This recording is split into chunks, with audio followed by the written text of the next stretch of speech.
Hello and welcome back to No Bullshit. Today I got something a little different for you guys. From the title, you may be thinking I'm about to bash the new Spider-Man movie for being too SJW and politically correct. Well, this is going to be quite the opposite actually. I'm here to praise the Spider-Man Homecoming movie for not only being a great flick and fun to watch, but it also did something most movies fail at miserably. Marvel's new Spider-Man may have actually incorporated social justice elements in a good and productive way. Shocking, I know. I'll explain soon, but first let me do a quick recap of the movie and tell you guys why I liked it overall. Then we'll get into some of the spoilers later.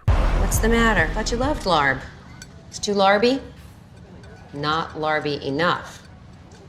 How many times do I have to say larb before you talk to me? You know I larb you.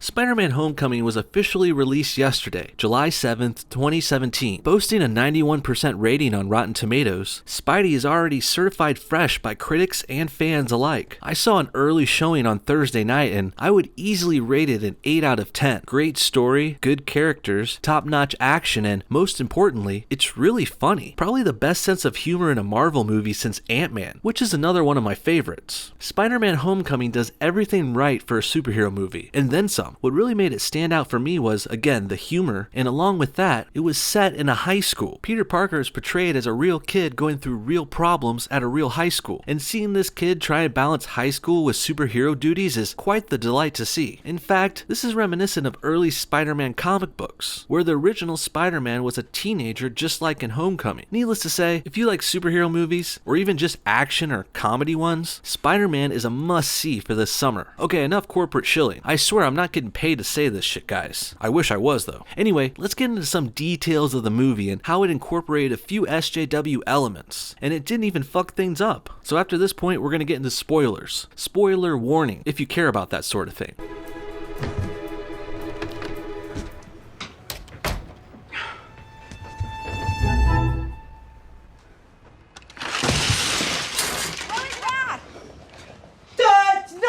First, let's talk about casting. Pretty much the biggest, most SJW PC thing about this movie. Spider-Man Homecoming features one of the most overly diverse casts in a Marvel movie to date. Hell, in any movie maybe. Even previous Spider-Man movie casts were mostly white, much like in the original comic. Well, Spider-Man Homecoming more than makes up for that. Peter Parker is pretty much the only kid at the high school who's white. If you take a look at this picture of the cast, from the left you got this Asian guy who's Peter's best friend. There's this half-black chick who plays his love interest. Then there's Tom Holland in the middle, the lone white guy at the high school. Next is this Indian kid who brown washes the character of Flash Thompson. And then there's Zendaya, the half-black Mary Jane. Seems criminal to have MJ without red hair in Spider-Man, but that's just me. Oh, and that creepy guy on the right is just the director. He's not a child molester, I promise.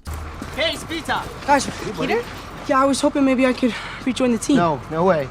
You can't just quit on us, stroll up, and be welcomed back by everyone. Hey, welcome back, Peter.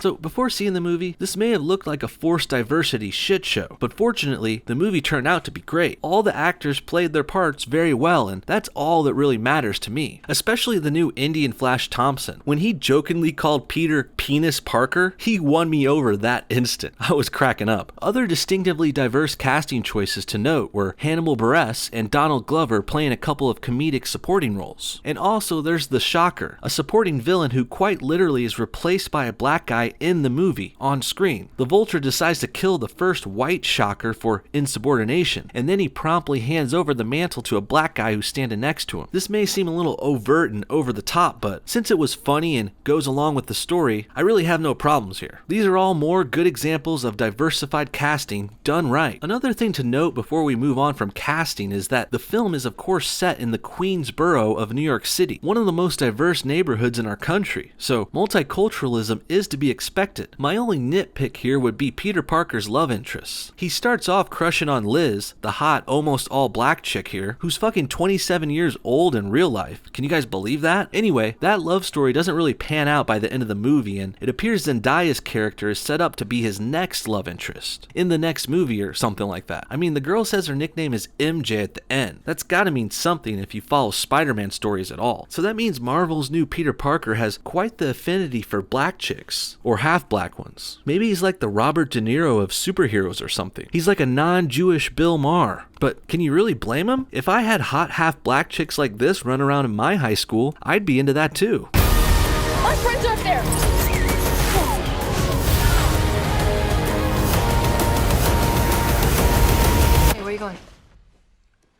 What are you hiding, Peter?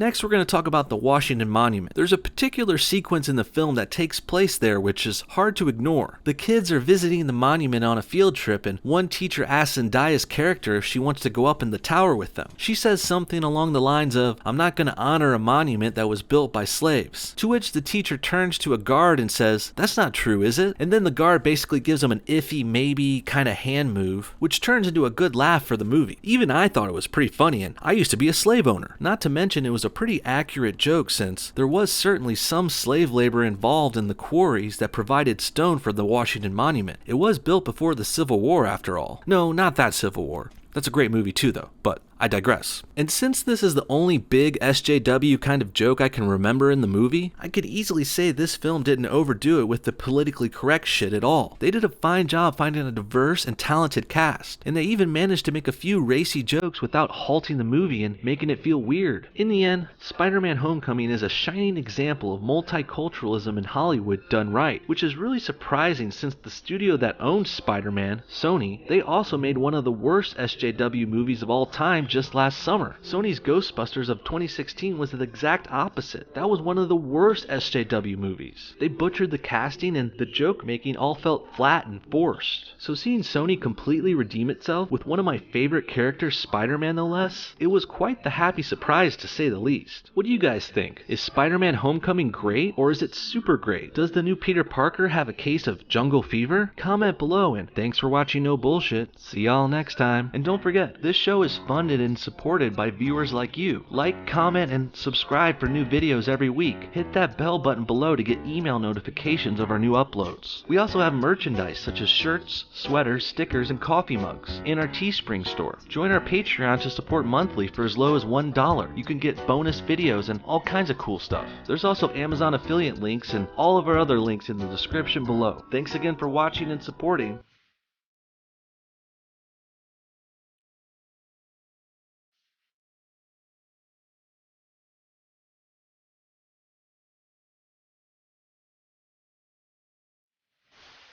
One more thing, I want to give a special thanks to these amazing Patreon supporters. You guys are the best. You guys went above and beyond the rest, and I love you so much for it. If anyone else wants to donate or join our Patreon crew, link in the description. We're going to be setting up more videos and live streams very soon. Thanks again. Wait a minute. You guys aren't the real Avengers. Hulk gives it away. New move I'm working on. Not bad.